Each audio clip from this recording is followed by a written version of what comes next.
Hello everyone, good evening and welcome again in my YouTube channel and I hope you all are good। तो आज हम इस video में बात करेंगे एक बहुत ही खूबसूरत से फ्लोरिंग प्लांट के ऊपर जो बहुत ही कम केयर एंड बहुत ही कम जगह और बहुत ही कम सॉइल में बहुत अच्छे से चलता ही नहीं इवन बहुत अच्छे से ब्लूमिंग। तो ये वीडियो किसी की फरमाइश पर है, उन्होंने मुझसे कहा था कि आप इस टॉपिक पे वीडियो बना सकते हैं। आई थिंक बहुत से लोग समझ चुके होंगे कि ऐसा कौन सा प्लांट है जो समर में बिना कम केयर के और बहुत कम जगह में बहुत अच्छे से ब्लूमिंग करता है। तो वो प्लांट है हमारा मॉस रोज। आज इस वीडियो में हम बात करेंगे मॉस रोज के बारे में। मैं कोशिश करूंगी कि मैं मॉस रोजेस के बारे में सब कुछ आपको इस वीडियो में बता सकूं। अगर फिर भी मुझसे कुछ छूट जाता है तो आप कमेंट बॉक्स में लिख सकते हैं और मैं पूरी कोशिश करूंगी कि उसका रिप्लाई मैं आपको जल्दी से दे सकूं। चलिए मैं आपको एक क्लिप दिखा रही हूँ अगस्त की। ये मेरे टेरेस गार्डन की क्लिप है। तो देखिए आप इसमें ब्लूमिंग कितनी ज़्यादा हुई है और देख सकते हैं आप इसको मैंने किस में लगा रखा है। इसको मैंने बास्केट में लगा रखा है। इवन जो वो वेजिटेबल की बास्केट्स होती हैं ये क्रैक हो गई थी तो इनमें मैंने कपड़ा लगा करके इन्हीं में लगा रखा है। आप देख सकते हैं किस तरीके से ब्लूमिंग हुई है इनमें।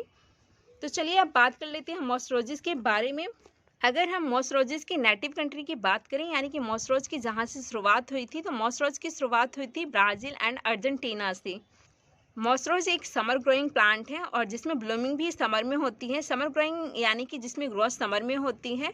इसमें मार्च में ब्लूमिंग स्टार्ट होती है और लगभग अक्टूबर तक बहुत अच्छे से ब्लूमिंग होती है और मानसून सीजन में तो बहुत ज़्यादा ब्लूमिंग होती है एंड इसको केयर की बिल्कुल भी ज़रूरत नहीं होती है और आप इसको आसानी से किसी भी चीज़ में लगा सकते हैं। जैसे कि छोटे छोटे से आप बोतल्स में लगा एंड बहुत अच्छी ब्लूमिंग होती है। जो पिछली बार मैंने ब्लूमिंग शेयर करी थी आप उसमें जो ब्लूमिंग आप देखेंगे दूर से ही फ्लावर्स नज़र आ रहे हैं वो मैंने काफ़ी सारे बॉटल्स में लगाए हुए हैं। तो देख सकते हैं आप इस तरीके से बॉटल्स में इवन जो ये ऑयल के कैन वगैरह हैं कट कर रखे हैं इन सभी में मैंने इनको ग्रो कर रखा है। तो देख सकते हैं एक इधर ही यहाँ पे ये बॉटल है इस तरीके से ये हाफ कट है इसमें भी मैंने इसको ग्रो कर रखा है देखिए इस तरीके से। और सबसे बड़ी बात आप इनको जैसे कि आप कोई पॉट होता है और उस पॉट में प्लांट लगा होता है और साइड में कोई जगह बची होती है तो उसमें भी लगा सकते हैं। तो ये एक ऐसा प्लांट है जो कम केयर में चलता है। अगर आपके पास टाइम नहीं है और जगह कम है तो आप आसानी से इसको ग्रो कर सकते हैं। तो ये आसानी से चलता ही नहीं बल्कि बहुत अच्छे से ब्लूमिंग करता है। तो ये एक बेस्ट ऑप्शन है समर में ग्रो करने का और बहुत अच्छी ब्लूमिंग पाने का। तो ये मेरे मॉस रोजेस के प्लांट हैं। आपको इनमें अभी ब्लूमिंग नज़र नहीं आ रही होगी क्योंकि इनकी कटिंग मैंने लेट लगाई है यानी कि अभी मैंने इनकी कटिंग जस्ट मार्च में लगाई है तो इनमें बड्स बननी तैयार हो गई हैं। तो चलिए बात करते हैं मॉस रोजेस की वैरायटी का। तो इसकी दो वैरायटी आती हैं, एक है ये जैसे कि देसी वैरायटी एंड दूसरी होती है इसकी हाइब्रिड वैरायटी।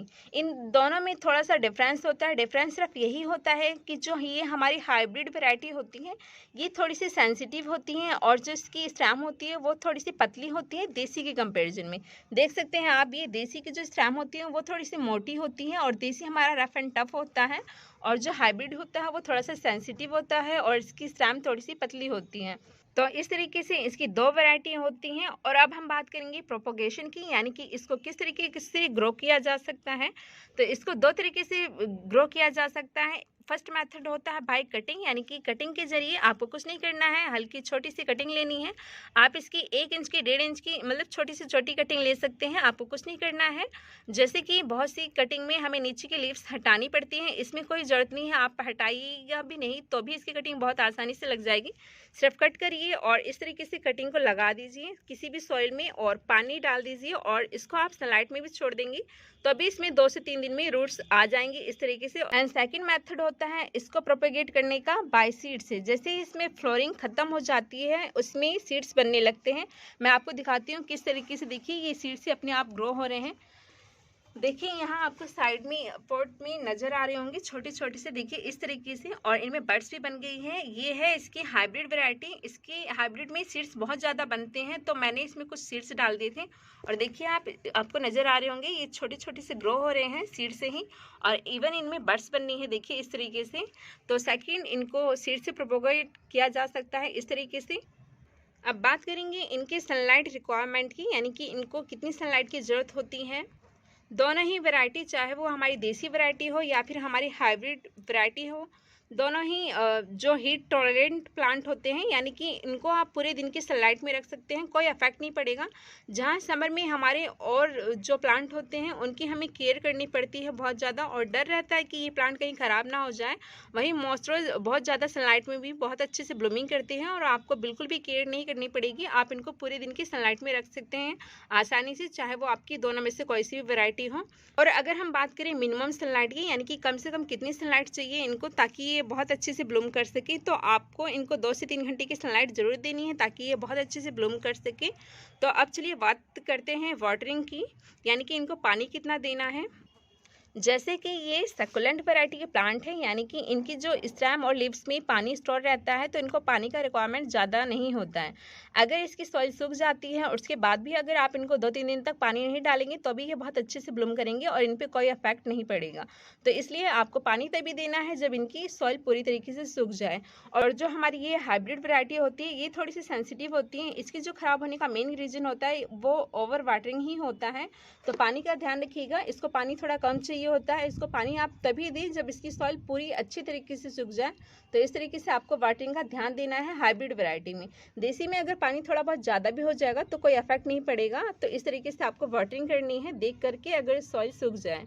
बात करेंगे इनकी फर्टिलाइज़र की कि हम किस तरीके से इनको फर्टिलाइज़ करें ताकि इनमें बहुत अच्छे से ब्लूमिंग हो सके। जैसे कि मैंने आपको अभी दिखाया था कि इसमें ब्लूमिंग कितनी अच्छी हुई है अगस्त में।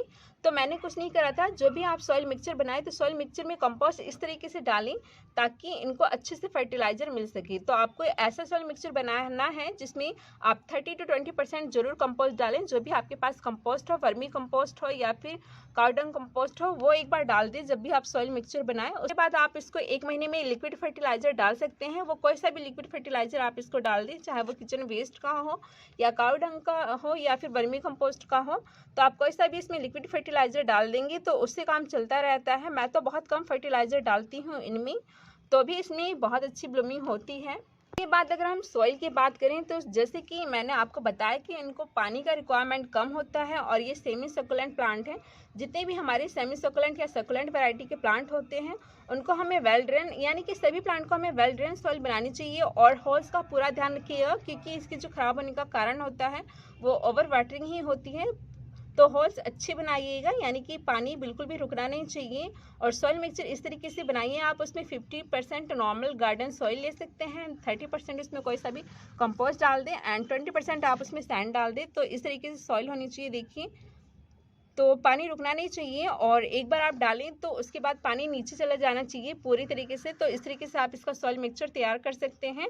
और उसके बाद अगर हम बात करेंगे डिजीज़ की, यानी कि इसको कोई बीमारी होती है कि नहीं होती है, तो इस प्लांट पे मैंने सिर्फ एक ही प्रॉब्लम देखी है, वो मैं आपसे डिस्कस करने वाली हूँ। इस पे एफिड्स का अटैक हो सकता है बट मैंने नहीं देखा है अपने इस 3 साल के एक्सपीरियंस में।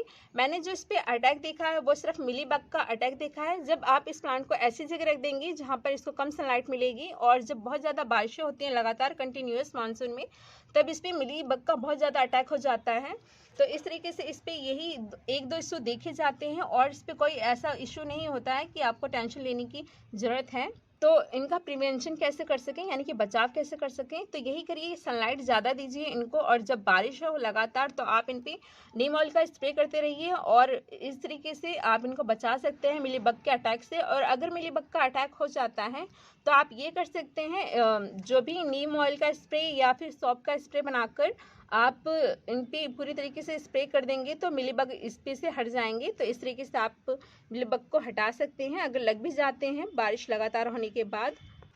तो इस तरीके से ये इस प्लांट की सारी केयर थी। आई थिंक मैंने आपको सभी बता दिया है। चलिए मिलते हैं नेक्स्ट वीडियो में। अपना और अपनी फैमिली का ख्याल रखिएगा, हार्डवर्क करते रहिएगा to achieve your goal. Thank you so much for watching this video. Bye.